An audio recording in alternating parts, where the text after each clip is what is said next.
I've invested in every piece of the stack. I've done mezzanine, I've done public company investing, growth stocks. Hands down, the best asset class is distressed. I feel like I can rule the world. I know I could be what I want to.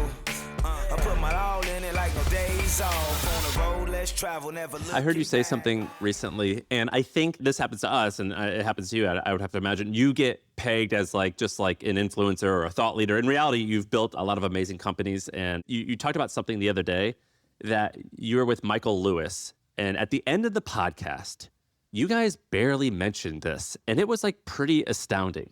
You talked about, or you told the story about how when FTX went bankrupt, you made some like pretty amazing trade. Can you tell Shaan and I more about that story and what happened? Do you know what I'm talking about? Yeah, so I always like to counter it with how many times I've fucked up. So I bought Netflix at $10 a share. I'm sorry, at 12, and I sold it at 10, and now it's at 1,100. So I get it wrong all the time. I can't stand people who are constantly taking pictures of all their wins and posting them on social, so I get it wrong all the time.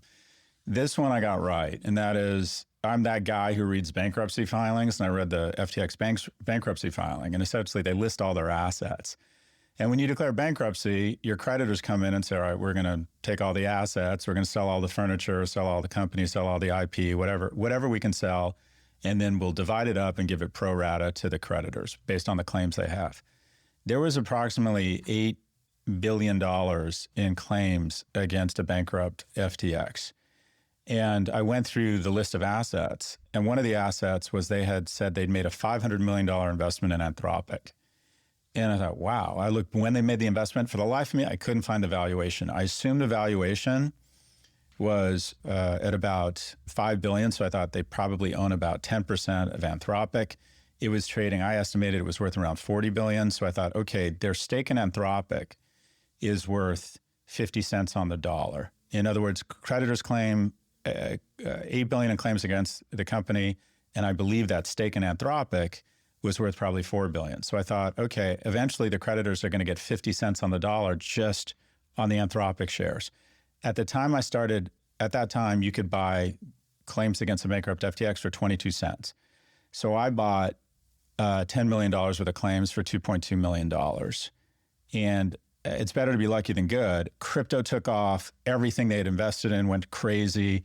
And it looks like we're going to get 160 cents on the dollar. So that was kind of an incredibly lucky, it was also a good trade. There was a little bit of skill in there. I did my homework, but that's worked out. That's worked out really well. Yeah, that's not luck. Luck. There's a lot of things you can call luck. That one is not luck in the sense that you're like, I was reading the bankruptcy claims. All right, that's action, not luck. And then you did the work to try to figure out like, okay, ballpark, what is this worth? But you just said it in passing, like, so I went and bought claims. Now, I consider myself not a complete novice at the world of business and investing. Where do you even go to do that? That wasn't even on the table. It's more exotic than buying a stock or even buying crypto, like going and buying bankruptcy claims. How does one even do that? And then how do you have the confidence to say, all right, 10 million, because you didn't need to bet size that large. Right. So to be clear, I bought 10 million in claims. I purchased them for 2.2 million. So it wasn't easy. I typed in FTX bankruptcy claims and I found this guy named Thomas Brazil who's living in Italy, and he was making a market in them. And Thomas had assembled a team that went, because when you buy a claim, you've got to make sure that the person who claims they own the claim actually owns it. Then you've got to do some diligence. Then you've got to actually legally transfer the claim. You're sending money to a third party. I mean, there is risk here. So I contacted this guy who was making a market in it. And I said, I have some capital I want to put to work here.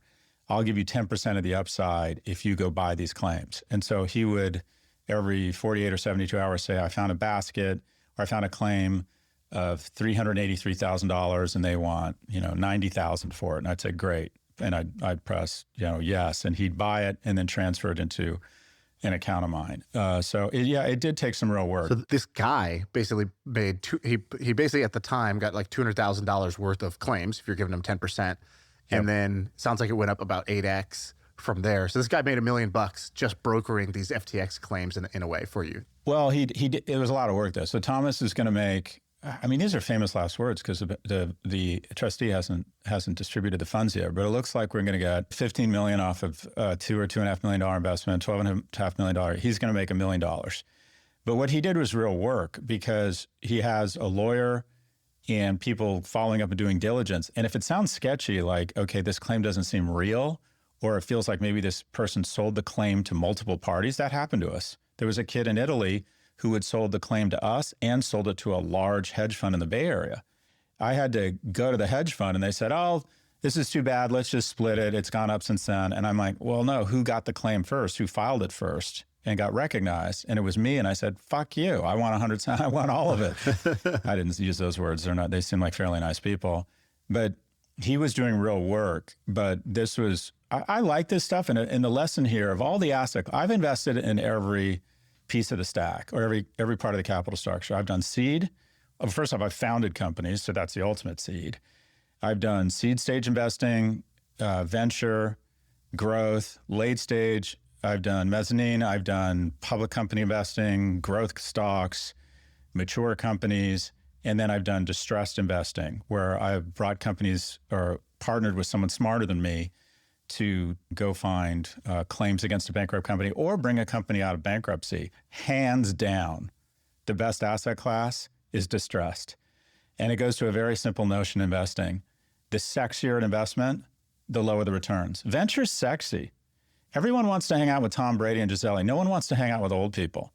And distressed investing, it smells like piss. It smells like urine. It's just like no one wants to hang out with bankrupt companies. It's ugly. It's complicated.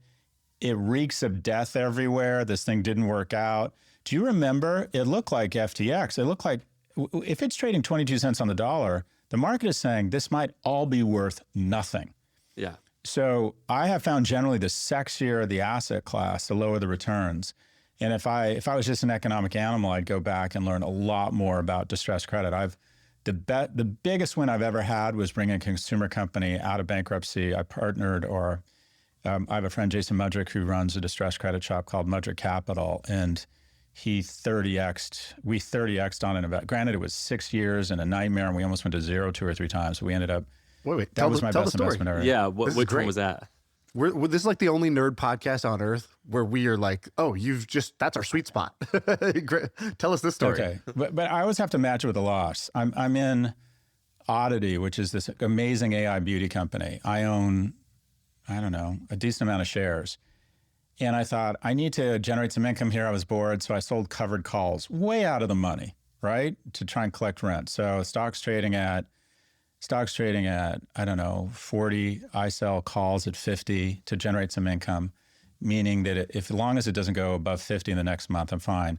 I hadn't sold covered calls in a long time. The next day it announced earnings and the stock went to 61.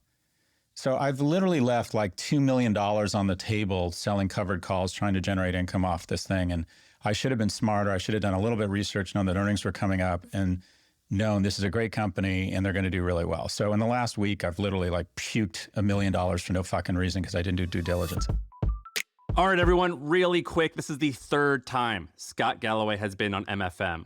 And also, I read all of his books. I listen to all of his podcasts. I'm a huge fan of Scott's, and that's why we've had him on the pod so many times. And HubSpot, they did something awesome. So they took the 23 best insights from the first 2 episodes, but also this one, the one you're watching or listening to right now. They took the 23 best insights on wealth creation, on spotting good deals, on building relationships, and they put it all together in one really easy to read document. And so instead of having to go and listen to all the other podcasts, which by the way, I think you still should, you could download their document to read all of the best stuff. And it's sort of like a cheat sheet or a guide on all the best stuff that Scott has said on MFM, all 3 episodes. So it's in the link below, or you can scan the QR code.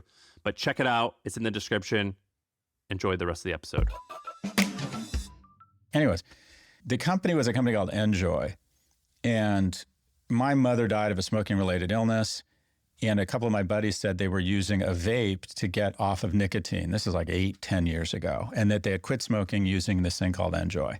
The company had gone bankrupt. It was considered, it's called ENDS, Electronic Nicotine Delivery System. And the equivalent of the FDA in Britain sends these out for free if you're a smoker, because Let me be clear. No one under the age of 25 or anyone who doesn't smoke should vape nicotine. It's not good for you, but it's much less bad than smoking combustibles with tobacco. Nicotine's highly addictive, but it doesn't cause cancer. It's bad for brain development. I don't want to suggest anyone get addicted to nicotine, but I thought this is great. It's smoking cessation. We brought it out at a valuation of $60 million out of bankruptcy. My friend Jason is just this super smart, super aggressive guy. So you heard about this thing and then you Googled it and you saw it was bankrupt and then you're like, I'm interested. What came first, the chicken or the egg? Was it Jason was going to go look, or you found the company, then you found Jason? No, I wasn't that smart. I had heard about this company because 2 of my friends had quit using it. And then Jason called me and said, I'm about to bring a company out of bankruptcy. Have you ever heard of NJOY? And I'm like, oh yeah, I know the company and I like it. So I put $2.5 million in, and he brought it out of bankruptcy for $60 million and said, this is a regulatory play. We're the least bad actor here. There was Juul, which had gone up to like 10 or 15 billion in market cap, but was marketing to kids and selling bubblegum flavor and was just getting hammered correctly and justifiably in the press as addicting a ton of kids. At one point, about 3 years into the investment, high schools in the Midwest were pulling the doors off of bathrooms because so many kids were vaping. And then the absolute low point was there was a huge raft of kids going into emergency rooms with what was called popcorn lung. Yeah. And basically, kids were getting so addicted to vaping that they were buying the vape liquid in like festivals and out of people's trunks. And people who were doing home brew of this vaping liquid were cutting it with, I think, vitamin A acetate, not recognizing that would have a really negative reactions on kids' lungs. And by the way, and during that era, I knew people who worked there. I'm pretty sure they gave all like 1,000 employees from the top to the bottom $500,000 or $1 million bonus to retain them as employees because all the press was horrible and they had to like deal with this conscience of like, shit, I'm selling this horrible stuff. Okay, but I guess it's worth it if I get $1 million bonus. So we weren't cool at all. NJOY wasn't selling into teenagers looking to go to raves. NJOY was selling into a trucker. I mean, the stats around smoking are crazy. 1 out of 3 people who buy a carton of cigarettes promise themselves it's the last time they're ever going to buy cigarettes. It is just such an incredibly malicious, mendacious, addictive. I think it's the second most addictive substance. I grew up in a household, just a quick parable about me. I remember I never went to the doctor. We just weren't the kind of family that went to doctors. It was like Robitussin was our emergency room. You know, use Robitussin for everything. And I got so really sick with a lung infection, they took me to the doctor, and the doctor said, okay, he's got a serious lung infection here, antibiotics. And also, Tom and Sylvia, my parents, you can't smoke.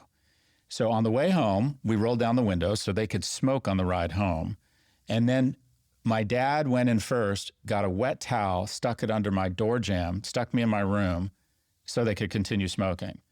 I mean, they were so radically, my mother died of a smoking related, they were so radically addicted to nicotine, so our tobacco. Anyways, we brought it out for $75 million, popcorn lung, and I'm like, and kids are dying. And not because of anything NJOY or even Juul was doing, but because vaping had become so big that now kids were buying black market liquid that was damaging their health. And I'm like, great, I'm this guy who claims to care about young men and I'm putting him in the fucking hospital. That was such an incredibly low moment for me. And I remember I resigned from the board because I'm like, I just can't stay on. I was on the board. I'm like, I just can't stay on this board.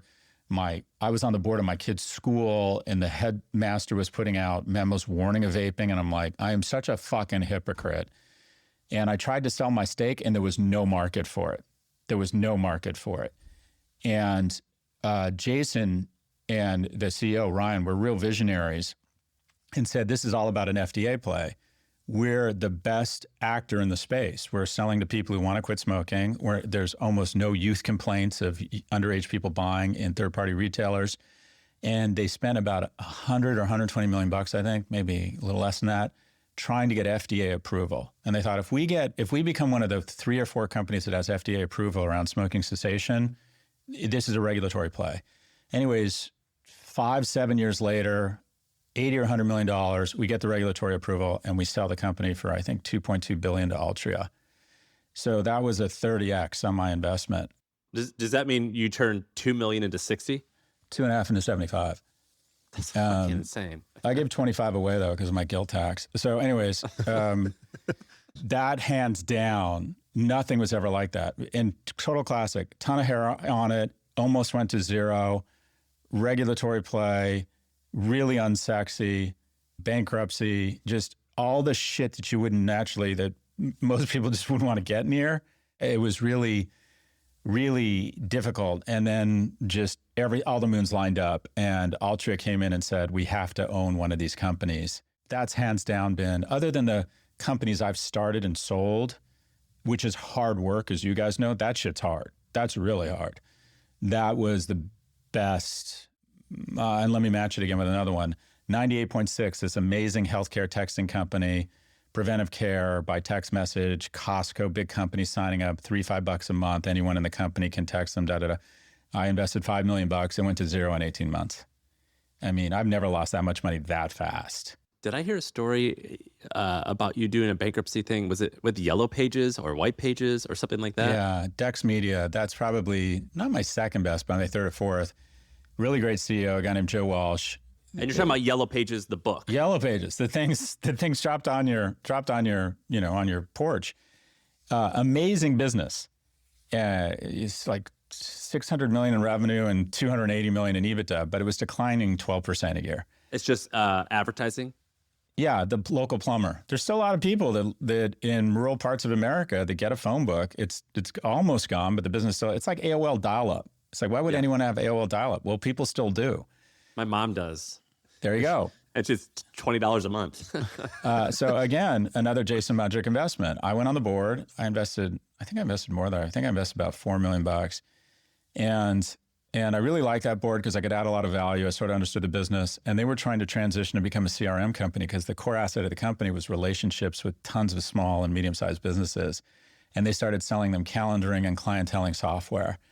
And basically, we would go and buy the biggest YellowPages company in the South and the biggest YellowPages company in Canada, then the biggest YellowPages company in Australia. Are they like franchisees, or is there one YellowPages, or how does that work? Big companies. Like there was like one or two companies in Australia that were still in the YellowPages business, and they traded at 2 to 3 times EBITDA because everybody knew they were going away. But you could basically buy these companies, and then you would close the headquarters, keep the 30% of the best salespeople, and then let go of everyone else. And as long as you cut costs faster than 12% a year through consolidation, you were cash flow accretive.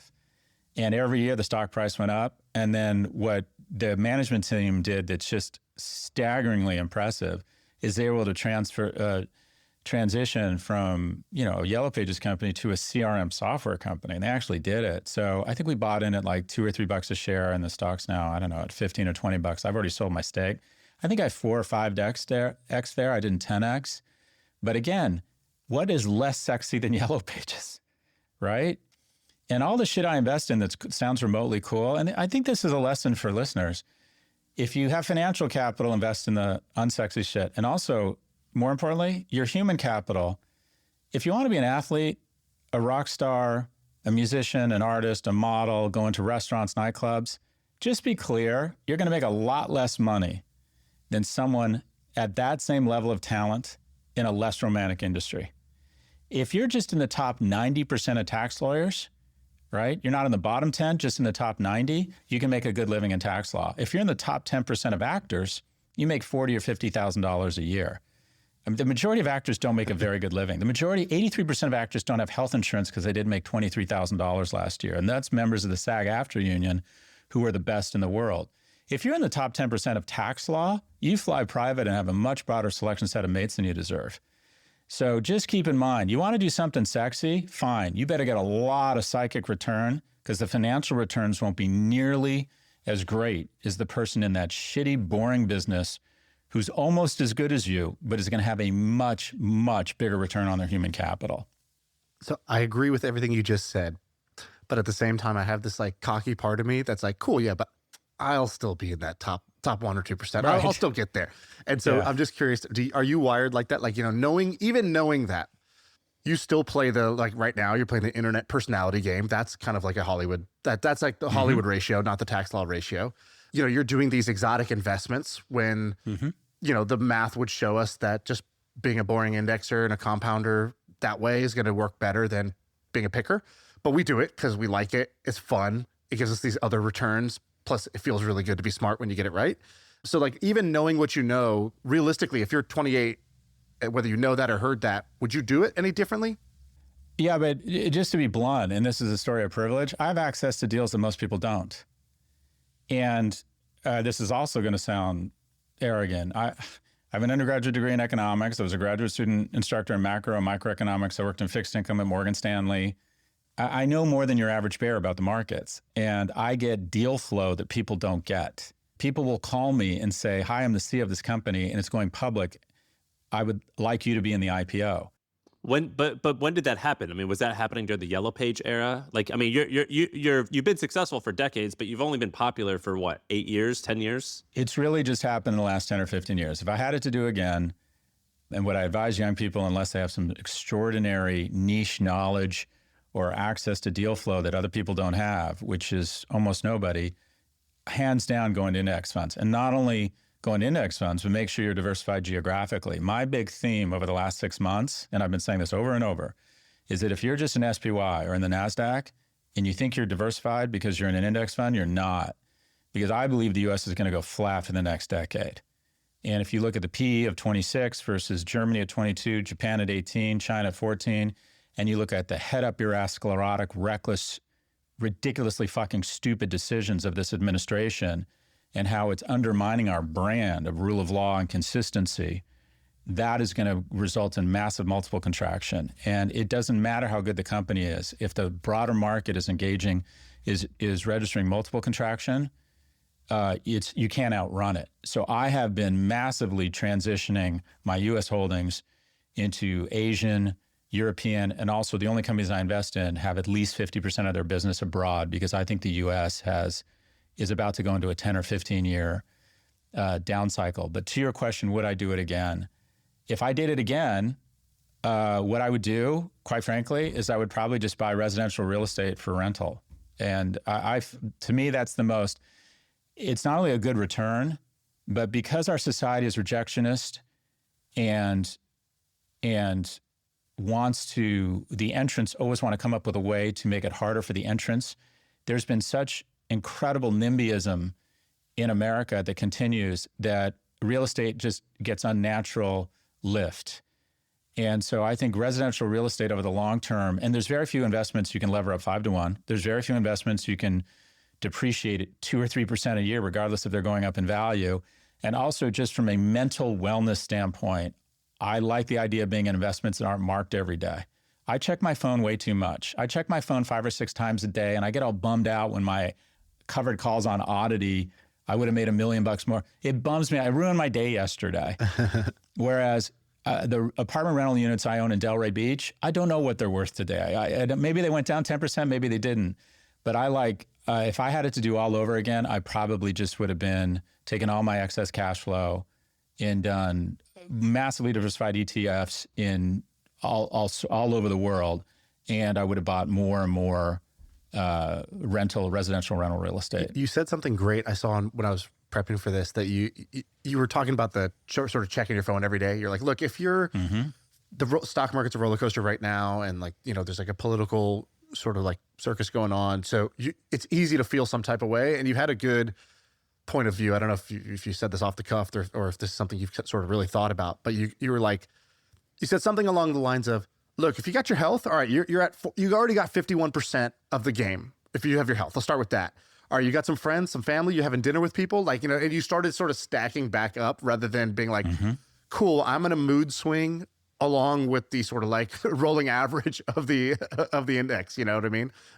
Can you sort of like give your take on that? I paraphrased you. Well, I've been reading some Buddhism recently, and I love this one thing I read really struck me, and that is the person with good health has thousands of problems. The person with bad health has one problem. And you guys are younger than me. When I went into my 50s, something happens in your 50s, and it's really awful. 2 or 3 of your friends die. Just like weird genetic shit pops up. I had a friend who was healthy, ripped, handsome, happy.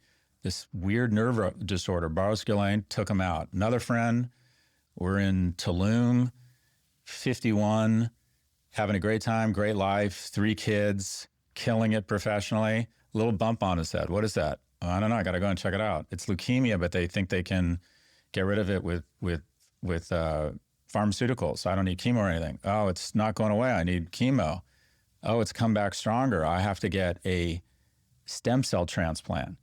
And they basically give him a very intense, and then it's like, oh, it's back, I'm done, and he's gone. Like diagnosis to death, 6 months.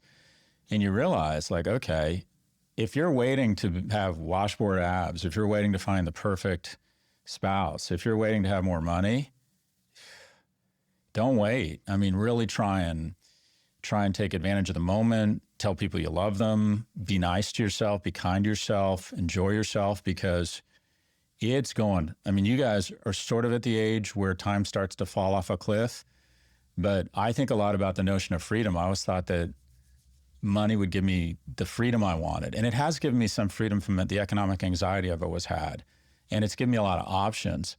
But what I've figured out as I've gotten older is that true freedom is releasing yourself from the conventions and expectations of a broader society around what I should write or what I should say or how I should condition something and say, you know, I constantly, when I talk about young men or I talk about what I think is going on in the world, I feel a need to add a sentence such that I water down such that the far right or the far left don't come for me and shame me. And I still haven't found the freedom of releasing myself from the conventions of expectations. Now, I still want to be kind because I like that. I want to be a good person, but I still have a lack of freedom around really, my goal with my content is to catalyze a productive conversation that shapes better solutions. And I might be wrong. The conversation I'm catalyzing, the way I catalyze it, I might get it wrong. But that's my goal. And yet I'm still too fucking worried about being shamed or getting it wrong or saying something stupid or disappointing people or not being liked by strangers. So I still am not free. So I think a lot about what does it mean as I barrel towards the end to have real freedom, because if you're just focused on getting to a certain point and think that you're going to find the perfect X, Y, or Z, no, you're here to learn. You're here to enjoy yourself. You're here to be as kind as possible. You're here to surround yourself with as many people as possible who love you and let you love them. But I'm trying to get off this hamster wheel of constant ambition and engaging in true freedom. And I'm still not there. But do things, I guess it's a weird, like, I act like a tough guy. And this thing doesn't bother me. But then, like, I'll see a comment and I'm like, I'll think about it late at night. I'm like, oh, fuck. Like, do I really look puffy in the face? You have this thing called the anti-Galloway index, or is that what it's called? Where inverse Galloway, anti-Galloway, something like that. The inverse Galloway index. Does that bother you? Insult, sign of respect. How do you take that? Yeah. Well, no, at the time, well, first off, anyone who takes pictures of a plane doesn't have a plane. Anytime someone's Instagramming you pictures of a Gulfstream, it's not theirs. Anytime anyone says, I don't care what other people think, it means they're obsessed with what other people think. It's like when people say, I hate it when VCs are like, I don't think about money. They're fucking obsessed with money. They fuck their sister for a nickel. I hate it when people say, well, I don't care about money. I just wanted to build great products and everything would work out. Yeah, okay. It's like those douchebags that say they went to school in Cambridge rather than just saying, no, I went to Harvard. Well, good for you. It means you have rich parents, you shithead. Am I a little angry today? Guys? A little angry? Touch angry-ish? When we hit the 40-minute mark, you really just like crescendo. It's like Usain Bolt breaking away in the 100-meter dash. I think your oddity investment or whatever it was called just kicked in. It's kicked in. It's You want me to make fun of you some more? 10%. No, like, I would say the 6 or 8 times I've had a quote unquote mental health episode where it's something has really bummed me out and it's ruined my weekend and I haven't been able to enjoy my kids or whatever, it started online. Someone calls me Professor Genocide. I go on Morning Joe and I talk about my support of Israel and why I think they have a right to defend. I'm very pro-Israel, and thousands of comments that I don't care about children. People start referring to me offhandedly as Professor Genocide. It fucking rattles me. There's just no getting away from it. And I think some of that's good. I think if you're I've gotten much better. I don't engage in comments anymore. I read the first 10 to get a feel for what they think and I try to learn from them. But what I found is most of the really vile content or comments, if you click on them, it's a bot. It's Dogface 101 with 3 followers. So I try not to take it too seriously, but yeah, it affects me less than it used to, but it still does affect me. It still has the ability to bum me out. But at the same time, you can't be a sociopath. It also makes me really happy. I get a lot of positive feedback. And so I try and register that emotion as well. I try and appreciate that people are nice enough to take time and say something nice in the comments. And also, I get a lot of really constructive feedback. Like your work, really appreciate the effort you went into this. This I think you got wrong, and this is why. And I learned from it. I don't mind that. I like that. I like pushback. If it's long as it's civil and thoughtful. But yeah, the notion that it doesn't get to me, oh no, it absolutely sometimes gets to me. It just gets to me less now. I am a little less focused on the comments, the sewage system. And also I got off of X, which helps a lot. One of the things I think you're great at, and like maybe, in politics, they have Jon Stewart. It's like somebody who's both funny and entertaining to listen to, and like will speak truth to power. And if he sees something that he thinks is nonsense, and like there's people like that in, like, let's say the political game. I feel like you do a little bit of that in the business world, and whether it's big tech or it's things like that. And you said, I don't feel totally free to kind of like say, fully what I feel because I'm worried about, maybe what other people think. Do you feel like there is anybody who is free? Like, who do you look at and say like, okay, the way they're doing it is something I admire, right? Because your role is in some ways like you're a takedown artist sometimes. You call out bullshit. You call out something that's wrong. You want to catalyze that conversation, like you said, and like push us in a better direction. So inherently there's like a little bit of like finding negative things and calling them out, or taking down something that's powerful but is going in the wrong direction. What about the other side? Like, is there somebody who you look at where you think like, wow, the way they're living their life, that's kick ass, or the way this industry is going, I think that's really great. Like, what's the positive spin of that? Yeah, there's a lot. I'd say if there's one person who I really just admire, it's Sam Harris. I find he's so disciplined and so thoughtful and good and so unafraid. He just doesn't, he's like really thinks through issues. He doesn't say them errantly or flippantly. He really does his work. And then when he thinks he has moral clarity around something, he's just unafraid. And absolutely who else like that do you admire? Well, I admire them for different reasons. I think Matt Levine at Bloomberg, I just love the way he looks at the markets. I find it so interesting. I think Bill Cohen at Puck, I like the way he looks at the markets. I love Josh Brown and Barry Ritholtz. They're like a couple of Long Island guys talking about investments. I just did a podcast with David Brooks, and I love how he mixes spirituality with comedy of man and community, and he's more conservative, so I learned from him. There's people every day that I find their work really, really inspiring. So but I wouldn't say I have like one or, specific role models I turn to, but there's so many people out there that I get a lot of inspiration from. You do this sort of like advice for young men, like, I guess, like bucket of content. And I think it's pretty interesting. What's a message that you wish, like if you just picked one message out of that bucket and you're like, God, I really wish people actually listen to this one or internalize this one. What's the one that you really wish you could just like, if you could really incept this in people's brains, you think it would make the biggest difference? So I have a podcast called Office Hours. I found when I was teaching, you have something called Office Hours when you're a professor, and people come to your office and they're supposed to ask you questions and say, well, I don't understand the brand core identity for the tech. No one ever came to me to talk about strategy or brand strategy. They came to me to talk about life advice or professional advice. Like uncle shit. You know what it's based off of? It's based off of remember the show Frasier, the call-in? With Dr. Frasier had a call-in show. It's basically that. People can call in and ask anything about life, or should I move to Houston? I'm engaged and I'm worried that my fiance can't move. I'm worried that our relationship's gonna, whatever it might be. Or is it too late to buy NVIDIA? I mean, it's all over the map. And I enjoy giving advice. I think I'm good at it. The one piece of advice, if I could only give one piece of advice to young people, it's that nothing's ever as good or as bad as it seems. And that is, a lot of your success and a lot of your failure isn't your fault. And at the end of your life, and there's research here, when you're on your deathbed and that's it, you're not going to take a walk on the beach, you're never going to be with your wife again, you're never going to get to laugh with your kids again. And I'm an atheist and I get a lot of power from my atheism. The things you're going to regret, you're not going to look back and say, I regret that this happened. What you're going to regret is how upset you were. And so recognize that when you get fired or you have an investment go bad or you have love that's unrequited or not returned, or you screw up and you say something unkind, or professionally you're not on the right path, keep in mind, again, you're going to be upset at how upset you were, not at what happened. And at the same time, on the flip side, also recognize that when something really good happens to you, whether it's good health or you have an investment that triples or you get promoted, realize a lot of that isn't your fault.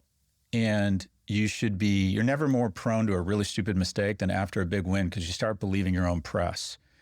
So be humble, really be grateful. Realize a lot of it is the fact that you were born at the right place in the right time and were in the right position at the right time to do something.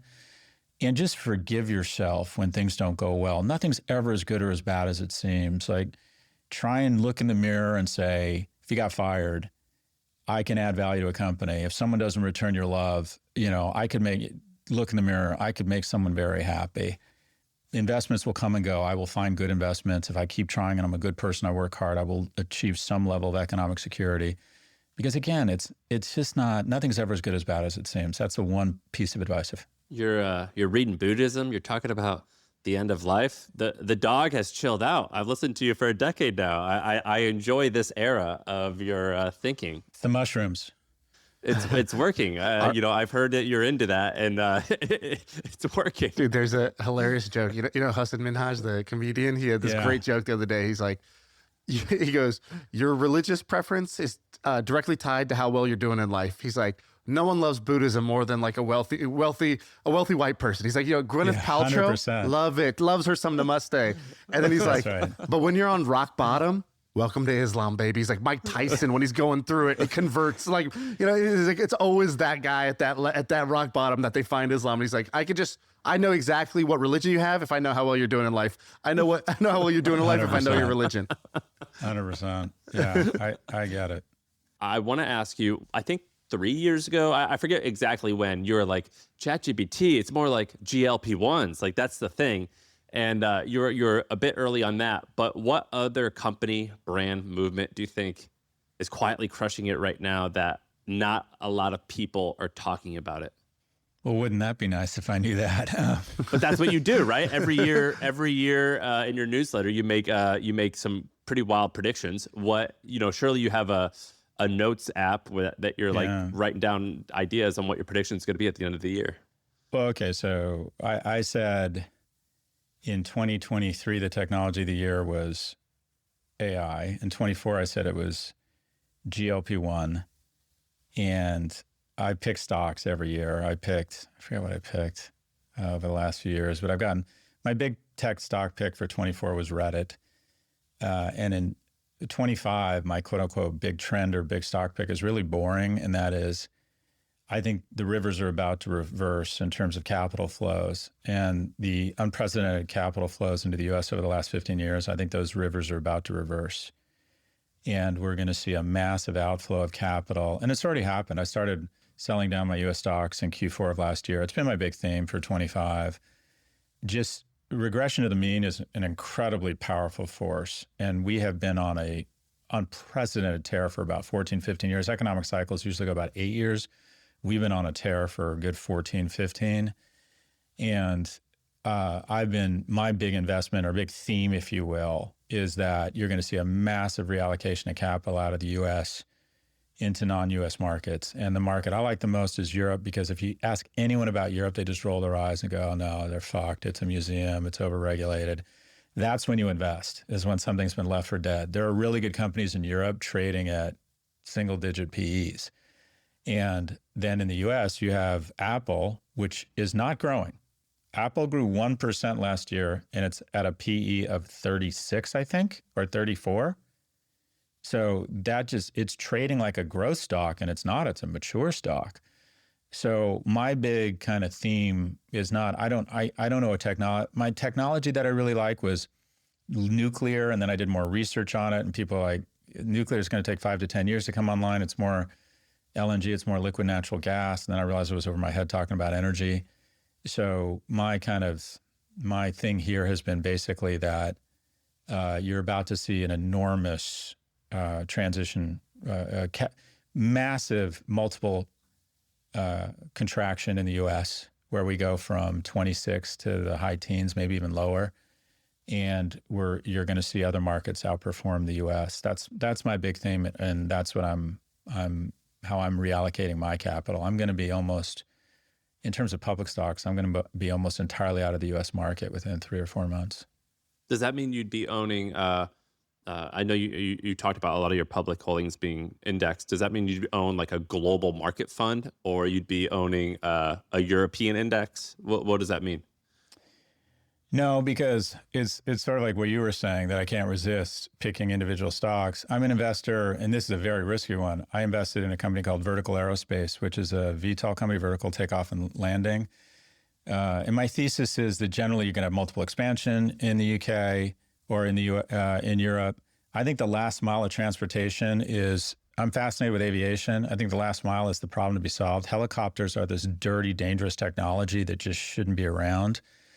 And these VTOLs, basically, I don't know if you've seen these things. They look like drones, and they have, vertical and they're electric, so they're really quiet. One can land in your backyard and you wouldn't know it's there. And I think Archer, in America, Archer is one of them. Archer and Joby. So Archer and Joby trade at like $4 to $6 billion. This one, again, on the ropes.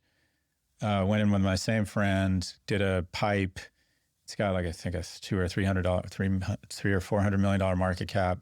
And also my thesis is that, my big thesis is I'm trying to get in front of what I think is going to be one of the greatest unexpected increases in CapEx in modern history. And that is essentially the EU has come to the painful conclusion it can no longer count on its crazy rich uncle for military support or for kind of consistency. And so the EU is talking about taking 1.9% of GDP allocated to defense and increasing that to 3%. So $19 trillion economy, you're talking about an incremental spend of $200 billion a year on defense spending that no one was expecting even 12 or 24 months ago.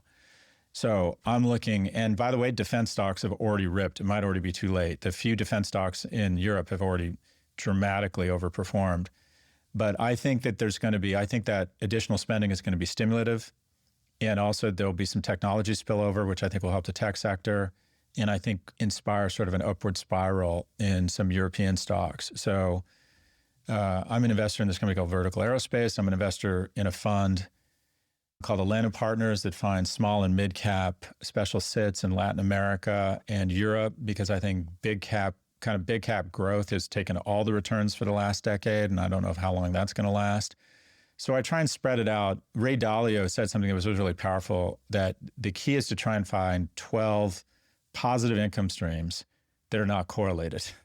That if you can do that, you're going to do really well. That on a risk-adjusted basis, if you can find 12 different stocks, companies, cash flows that are somewhat uncorrelated, that's the goal. And then you get kind of above market risk-adjusted return. And that's what I'm trying to do. I'm trying to find either funds or individual companies that are somewhat uncorrelated. And the problem is everything now is somewhat correlated, because diversification, that basic theme, caught wind or purchased in the 80s. And so every large institutional investor started diversifying like crazy, which means it's impossible to have non-correlated assets now, because if an institution is investing in an iron ore manufacturer in Australia and Novo Nordisk, if they get in trouble and need capital, they're going to sell everything.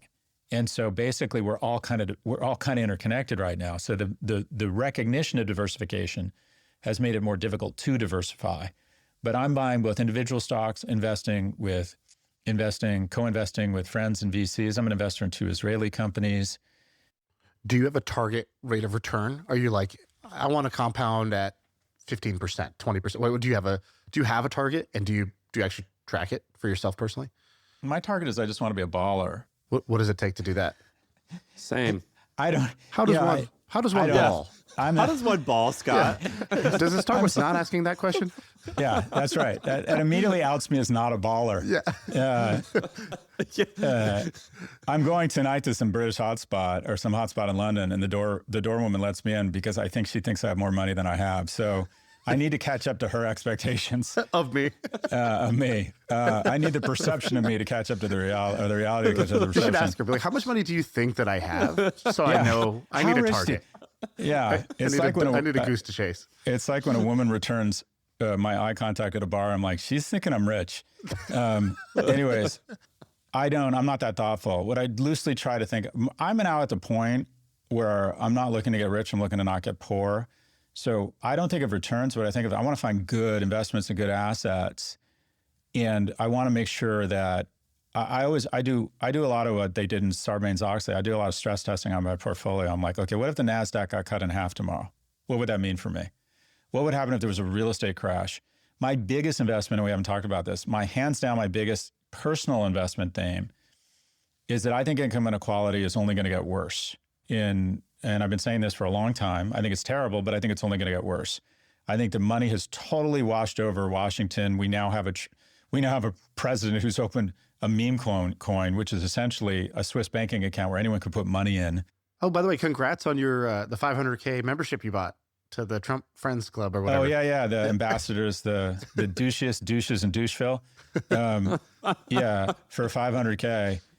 I'd pay a lot of money not to be in that. Anyways, and by the way, I think those guys... He'd sell you that too. He's a genius, actually. People have been really critical of that. My sense is right of free assembly, they can do whatever they want. What I think is criminal is having a meme coin that Putin could put... Wouldn't Putin be stupid not to call Trump and say, I'll put $1 billion in here, pulsed, and I have these mathematicians, and I'll take the value because price discovery is at the margins. I'll take the value of this thing up to 30 billion. You own 80%. I'm going to make you the wealthiest man in the world. And by the way, in unrelated news, could you stop supporting Ukraine? Wouldn't he be stupid not to make that call? He's losing half a billion. What's the Trump coin? It's called Trump coin. He has a meme coin. Insane. Well, yeah, what's it at now? What's the market cap of it now? Wasn't it like 5 billion? Oh, it went to 20. Now I think it's at 3 or 4. That's it. By the way, you want to talk about... Wait, this happened the day before the inauguration, yeah? Okay, hold on. You want to talk about grift? They have flooded the zone with so much crazy shit. You want to talk about grift? They announced the Trump coin the Friday night, the darker Friday night before his inauguration, so it would get lost in the news. 30 people made $800 million over the weekend. I'm going to guess, I'm going to go out on a limb here, that those people probably got a call maybe from someone close to Trump saying, launching a coin, you should do this. Then, over the course of the next couple of months, I think about 80,000 people lost billions of dollars, i.e. retail investors. Then, as the lockup's coming off, he announces a big dinner to hype the stock. Then he decides, oh, you know what? The Division of Justice, the Department of Justice, investigating scams in the crypto market, we should close that unit down. The grift here, if any Republican ever uses the word, Hunter Biden, it should be just like, what Hunter Biden has been accused of is a parking ticket compared to the double murder of grift this administration is levying against the American public. But also both could be wrong. Both could be that? wrong. Like both could be wrong. Like I cannot stand when people say, well, what about this? It's like, that is also bad. You know what I mean? Like we could have two conversations. To your point, I almost respect, we Democrats are corrupt for hundreds of thousands of dollars. Speaker Emeritus Pelosi trades stocks. That's fucking insane. Yeah, she's in a meeting with Health and Human Services and they say, oh, we're going to invest more in payment systems using AI. And then she goes out and she buys, this happened, call options on Tempest AI. And then when she discloses that she's bought options, the stock surges 30 or 40%. So Democrats have been corrupt. We're just corrupt for small ball. He's corrupt for billions.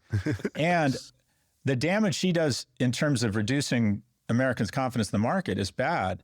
But the ability to say, hey, I'm thinking about invading Taiwan. Can you make sure that your attack submarines and your carrier fleets don't show up in the Strait of Taiwan? And by the way, we're buying a shit ton of Trump coin. And nobody knows. That's grift on a different level. Anyways, where I started this rant was I think income inequality is only getting worse. I think there's a small, what I call, emerging cohort of what I call transnational oligarchs. And that is the 0.01% that has access to influence and deal flow and corruption and gets exponentially richer. And unfortunately, those folks no longer have a vested interest in the health of their host nation because they have their own schools, they have their own rights. I will always have access to mephistophone. I never get it right. I will always have access to family. I could be living in deepest, reddest Mississippi. If someone in my life needs to terminate a pregnancy, I'd have no problem. If someone comes after my rights, I can lawyer up like no tomorrow. If they start rounding up Jews in the United States the same way they're rounding up people with the wrong tattoo, I can peace out to Dubai or Milan. So the transnational oligarchs are losing a vested interest in the success of their host countries in democracy and kind of rule of law because they have their own rule of law. They have their own Bill of Rights. And so what I see is a group of people who are becoming so exponentially wealthier than the rest of the population. And I think, okay, that's terrible. I rail against it. I'm trying to work against it. But at the same time, I'm not going to fight City Hall. I'm going to try and make money off of it. And the way I'm making money off of it is the following. The really wealthy, the 0.01% want to live in one of 5 places. They want to live in Dubai. How much is 0.15%? Or point anyone who's worth more, I think it's like anyone who's worth more than $50 million. 50, okay.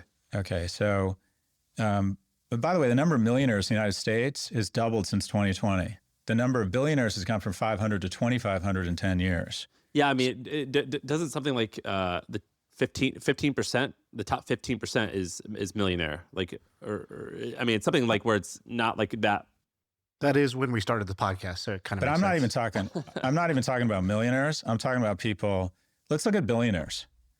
Billionaires want to live in one of 5 places: Dubai, London, Palm Beach, Aspen, or New York. That's pretty much it. A few of them in LA, a few of them in Hong Kong. But my investment strategy is I own really nice homes in 4 of those 5 areas. And my view is in 30 or 50 years, those homes could be worth a lot of money. And they're a great store of value. I can lever up on them with, which I don't do, but you can borrow against them. And also there's a psychic benefit, and that is I want to try and figure out an investment strategy that makes it hard for my boys to avoid me. And that is when they're in college, they're going to say, well, we could go to Tijuana or we could go to Aspen and hang out with my dad, but we have to have lunch with them. I'm like, well, how fat's the house? It's fat. All right, we'll have lunch with your dad. But the biggest assets I have are residential real estate. And when I'm not living there, I rent them out. But I think income inequality has gone so batshit crazy, not only in the US, around the world, that you want to find places where these people want to live. If you're a billionaire, you have a home in one of these places, or you're going to. And if you are worth over $100 million, you're going to have a home in one of these places. And they're not making any more beachfront real estate in Palm Beach. Manhattan is constrained. Aspen is almost impossible to develop in. And London is constrained. And I think London is a super city and will always have a certain appeal for the wealthy. So my biggest asset allocation has been in high-end real estate in what I call these super cities, homes of future billionaires. Whenever you are in a bad mood, feel free to come on. And just rant. I enjoy this. Don't humor me, bitch. If you find a new religion that you're into, whatever it is, same one, atheism. Same one. Yeah. How are you guys? I'm so good at talking about me. How are you guys? I think we both hit a point where we kind of had to make a decision on how much of our future decisions are going to be dictated by money. Because 120% of my decisions between the age of maybe 20 and 32 were dictated by like, how do I be more successful? Yeah. And then I sort of realized like, great, I see 2 groups of people in life, from here. Some people who just continue to make all their decisions based on money, even though they've already earned the last dollar they'll ever spend. Yeah. And that doesn't make any sense, but I totally get it because they found a game and they're good at the game. The game is fun and you get rewarded for that game with a clear, tangible, visible metric. And then there's a smaller group of people who went back and thought of a new game they wanted to play. And they went back to the bottom of the mountain. And philosophically, that's my real answer to your question. Like, yeah, I got good stuff going on with my kids and our business and all that. But like philosophically, that's where I'm at, is picking what game I want to play for the next 7 to 10 years, because I don't think it should be the same game I just played for the last 15. Like, what was the point of winning the last 15 if I'm just going to play the same levels again and just keep doing that, even though incrementally it does nothing? That's great self-awareness. I think your decision to be very focused on economic security in your 20s and 30s is absolutely the right decision, because it'll provide more balance as you get older and more flexibility. They say money is ink in your pen. It can write new chapters and make certain chapters burn brighter, but it's not your story. But fill up that pen while you have the health, the strength, the lack of dogs and kids. And also young kids are, I don't know, I think young kids are overrated. What I would say is, I'm contradicting myself. Another piece of advice, take so many pictures. Take so many pictures because, you know, the reason you will get so sentimental and be so appreciative of these pictures because we're a species that values scarcity. We gorge because there's been an absence of fatty, sugary food. We want to play, we want to gamble because there was an absence of free play on the savannah. We engage in porn because there's an absence of mating opportunities. Only 40% of men have reproduced throughout history, whereas 80% of women have. And scarcity makes us miss things and desire it. There's nothing more scarce than your kids because literally your kid, I mean, it's like that saying, you never know the last time you're going to pick up your kids. And my kid now, I mean, literally my little boy, you know, who I just went on a college tour with, it was yesterday that he was coming into my room, crawling into bed with me and saying, let's make a plan. And he used to just go, you know, just used to go ape shit crazy, like is so excited when the new episode of Mandalorian came on and like run around the house or, you know, jump into the pool after my dog. And those moments, you're going to be so sentimental. And the thing that kind of fills that hole of that sadness is I do those Apple memories every day. Yeah. And you cannot take enough pictures. And it sounds like you're more soulful than I was at your age, but trying to take time with your partner just to stop and kind of bask in those moments. Because I think it was Gloria Vanderbilt said the happiest she ever was when she had young kids at home. And I do believe looking back on it, that will be the moment I say that was the happiest I've ever been. So I think you're thinking about it why did you say young kids are overrated? I think babies are hard. I think babies, I should have said, I think babies are tough. Yeah. I think kind of 0 to 3. Dads pretend to like it. I think most dads don't. Yeah. I openly dislike 0 to 18 months. And then after that's that, tough. That's I'm probably good. better. After that, I love it. And then 3 to 5 is, you know, starts getting fun. And then like 5 to 15 is just the golden decade. I'm shocked at how soft it's made me. Like I cry pretty easily, like thinking about certain things with my children. Oh, that's nice. Dude, I watched this movie Wonder. Have you seen this movie Wonder? Oh gosh. Does it have a main? Wonder will destroy you. That's a wonderful If you just movie. had a kid, Wonder will destroy Just you. watch an like- episode of Modern Family. I cry every other episode of Modern Family. Like it's crazy, or I'll like look at when I get the thing on my phone where like 1 year ago today, and I'm looking, my daughter's 18 months now, and I'm like, oh my god, like I get my notification, I'm like, oh wow, she's grown a lot. I actually have a prediction on this. You know how meditation went from like fringe to in vogue, and then you know, cold plunging. We do all these things to like change our state, change the way we feel. And like the reality is, you're not cold plunging because you think it's going to like add a year to your life when you're 89 years old. It's not a longevity thing. It's a feeling thing, and it's a brag on social media thing. And so I think that there's going to be another one of these. It's a technique that I actually learned at a Tony Robbins event. Tony said that he does this thing with his wife once a month. That's literally the weakest flex in the world. I Learned learned this at a Tony Robbins I heard event. that. You should keep familiar. that to yourself. Well, what's he gonna say? You've got I me, brother. learned this. I learned this. I learned this from my sorry, friend go Anthony. Say you learned it on a silent But retreat or he something. does it as a regular practice. So they basically, him and his wife, they sit down, they basically put like the last, they just like put the camera roll on the TV, and he calls it like emotional flooding. Basically, it's like you basically just like kind of wash yourself in these like the best memories, the sort of the best photos, the best videos, and it keeps you like, I don't know, it keeps you bonded, it keeps you happy. It's like such a simple thing. It's like way easier than meditation, and I feel way better afterwards. And it's just been a very like healthy, especially with me and my wife. We got 3 kids under 5. It's like really easy for us to not like, we can go 5 days without even talking, like, or the only talking we have is functional, like, you know. You have 3 under 5? Yeah.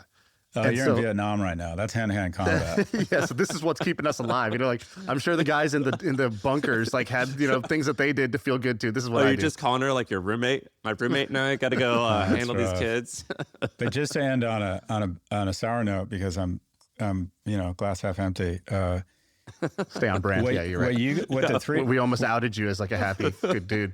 what the 3 of us are experiencing is not a foregone conclusion for the majority of young people. I think in America today, it's like the future. Prosperity is here. It's just not evenly distributed. I think the majority of young people, it's not within their reach right now to think about finding a mate and having children. And it's such, when you think about it, it really is, I think it's the great tragedy of America that despite the NASDAQ going up, despite the incredible prosperity, despite our ability to capture these amazing technologies and create unbelievable shareholder growth, 60% of 30-year-olds used to have a child in their household 40 years ago. Now it's 27%. Well, you said some crazy stats with Logan. Logan's a good friend of mine. I love Logan. And you said something, was it something, I don't exactly remember. It was like if you're above 35 and you're a man and you aren't in a relationship, the likelihood that you're going to have children is only 20%. Or it was like some phenomenal stats where it was just like basically the men who are having sex, who are single now, are the ones who are getting all of the sex. And the men who aren't in their 20s, like they have no hope. Something ridiculous. Like that's the story. Well, I think the stat you're referring to, there's a couple scary stats. One, if a man hasn't cohabitated or been married by the time he's 30, there's a 1 in 3 chance he's going to have a substance abuse problem. Loneliness really does take a bigger toll on men than it does on women. Women will transition a lot of that romantic energy into friendships and into professional work, whereas men don't, they rechannel that energy into a lot of negative things. And the scariest stat I've seen is that in America, 51% of men 18 to 24 have never asked a woman out in person. So if you're a dude listening to this podcast and you think, I want to level up in terms of my success romantically, if you have ever asked a woman out, I'm not saying you have to be successful. She might have said no, and that's fine. But if you have ever asked a woman out in person, you're already in the top half of young men in terms of that's risk crazy. Aggressiveness and your willingness to try and express romantic interest while making someone feel safe. Young men are basically sequestering from society, or a lot of them are, unfortunately.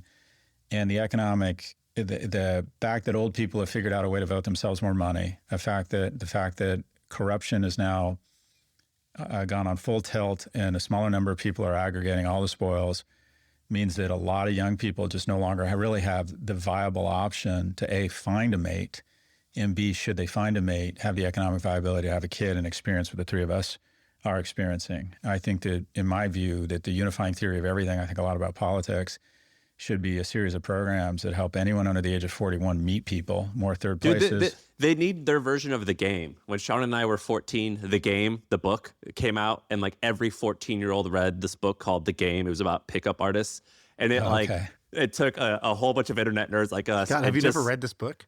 The Game? I know it, but I haven't read it. Neil Strauss. You would appreciate it just from a writing perspective. You'd appreciate it. It was awesome. Yeah. It was That's fantastic. why I read it, to be clear, just for the pros. My girlfriend in high school, we were going to colleges in 2 different states, and her parting gift to me was she gave me the book The Game, which was the greatest gift and the greatest insult I'd ever received in my life up till that point. It was amazing. Yeah, I know. I imagine a lot of young men listen to this podcast. Your goal is to get to know. What do I mean by that? Send your LinkedIn profile or emails to jobs you're not qualified for. Find friends you're interested in hanging out with and try and hang out with them. Put yourself in the agency of strangers and absolutely develop some game, a plan such that you're confident enough to go up to strange people, same sex, other sex, and express romantic interest while making them feel safe. And the only way you get to great yeses is through a shit ton of no's. So start working on the no's. And by the way, if you don't know what to say, the Little Dicky pickup line. He just goes up to a woman and he says, "Excuse me, what's your availability right now as far as being hit on?" The most polite pickup line that'll make her laugh. I got a better one. You approach him with a camera and you say, "Will you take a picture of me?" Everyone always says yes. If you say, "Will you take a picture of me?" Like you're a tourist or something, you take a picture of you and they go, "Okay, now can you flip the camera around and take one of both of us?" And she'll go, "Well, why?" And you say, "Because someday I'm going to show it to our kids." Scott Galloway, thank you very much, man. You're the best. Thank you, guys. Congrats on everything. I feel like I can rule the world. I know I could be what I want to. I put my all in it like no days off. On the road, let's travel, never looking back.